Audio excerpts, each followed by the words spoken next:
कैसे विकास हो उस देश का जहां 1.5 लाख सैलरी हर महीना पाने वाले सांसदों की सैलरी इनकम टैक्स फ्री होती है। और दोस्तों 24 घंटे मौत की छांव में रहने वाले सिपाही की सैलरी 35,000 पर भी इनकम टैक्स देना पड़ता है। दोस्तों सांसदों को परिवार के साथ रहते हुए भी हर साल 50,000 फोन कॉल फ्री होती है और घर से हजारों किलोमीटर दूर बैठे सैनिक को एक कॉल भी फ्री नहीं होती। एक सांसद को फर्नीचर के लिए 75,000 रुपये और बॉर्डर पर सैनिक की ड्यूटी के दौरान बारिश से बचने के लिए टूटी छप्पर भी नहीं है। दोस्तों सांसद को हर साल 34 हवाई टिकट मुफ्त मिलती है। सैनिक ड्यूटी जाते हुए भी अपने पैसे से टिकट खरीदता है। सांसद को वाहन के लिए 4 लाख का इंटरेस्ट फ्री लोन मिलता है। एक सैनिक को घर बनाने के लिए लोन 12.5% ब्याज की दर से मिलता है। दोस्तों ये सब वहां हो रहा है जहां पूरा देश इस सैनिक की वजह से अपने परिवार के साथ चैन से सोता है।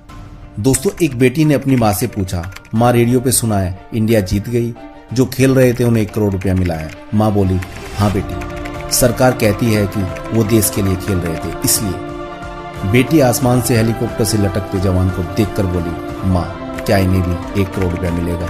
माँ बोली, ना बेटी ना, हमारे यहाँ बल्ले से खेलने वाले को इनाम मिलता है, जान से खेलने वाले को नहीं। दोस्तों यदि ये वीडियो आपके हृदय को स्पर्श करे तो आपसे हाथ जोड़कर निवेदन है कि इसे अपने दोस्तों को शेयर जरूर करें। और दोस्तों राष्ट्रपति का 1 साल का खर्चा 27 करोड़ का है, एक दिन का 7.5 लाख रुपए का है। क्यों होना चाहिए इतना खर्चा राष्ट्रपति को? प्रधानमंत्री का खर्चा 1 साल का 25 करोड़ का है। उप प्रधानमंत्री का अगर पोस्ट हो जाए तो 22 करोड़ का है। सारे मंत्रियों का 850 करोड़ का है। मुख्यमंत्री और राज्यपालों का मिला दिया जाए तो 77,000 करोड़ का है। और सारे के सारे कर्मचारियों का और पब्लिक सेक्टर और सबका इकट्ठा जोड़ दिया जाए तो 3.25 लाख करोड़ का है। ये खर्चा इतना क्यों होना चाहिए? जब आपके सबसे गरीब आदमी को एक दिन में 20 रुपए नहीं है खर्च करने को और राष्ट्रपति पर एक दिन में 7.5 लाख रुपए खर्च हो, इससे बड़ा अपराध क्या होगा? क्राइम क्या होगा? क्यों होना चाहिए इतना खर्चा? जब इस देश का राष्ट्रपिता झोपड़ी में रह सकता है तो राष्ट्रपति क्यों नहीं रह सकता? इस देश के लोगों की उंगली पकड़कर आजादी दिलाने वाला महात्मा गांधी, मोहनदास करमचंद गांधी अगर झोपड़ी में रहकर आजादी दिला देता है तो आजादी के बाद के नेता झोपड़ियों में क्यों नहीं रह सकते? क्यों इतना खर्चा होना चाहिए उनके ऊपर? और हमारा ये कहना है कि हमारे बच्चे अगर म्युनिसिपैलिटी के स्कूलों में पढ़ सकते हैं तो नेताओं के बच्चे क्यों नहीं पढ़ने चाहिए म्युनिसिपैलिटी के स्कूलों में?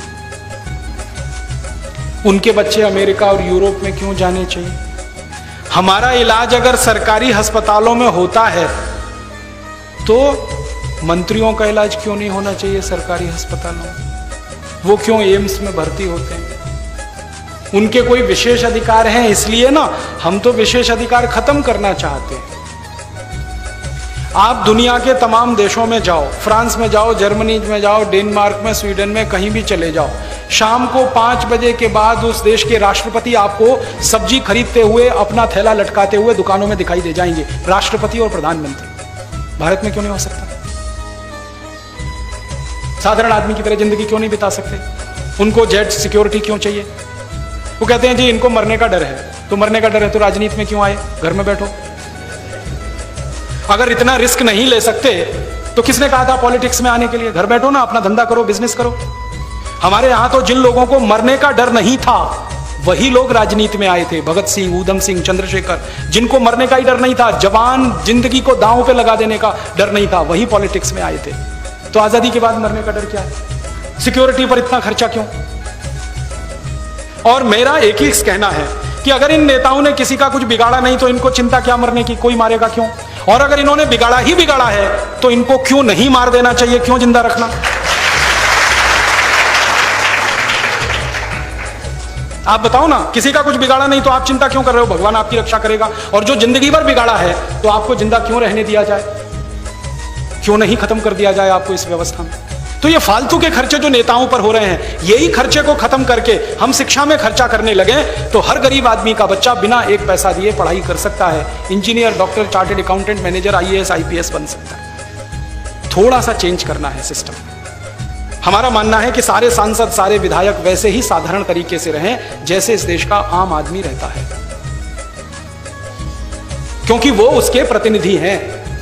वो करोड़पतियों के प्रतिनिधि नहीं है, वो आम आदमी के प्रतिनिधि हैं, गरीब आदमी के प्रतिनिधि। तो हम ये परिवर्तन चाहते हैं और हमारे ये सारे के सारे उद्देश्य एक ही बात को कहते हैं कि हम व्यवस्था में परिवर्तन चाहते हैं, सत्ता में नहीं।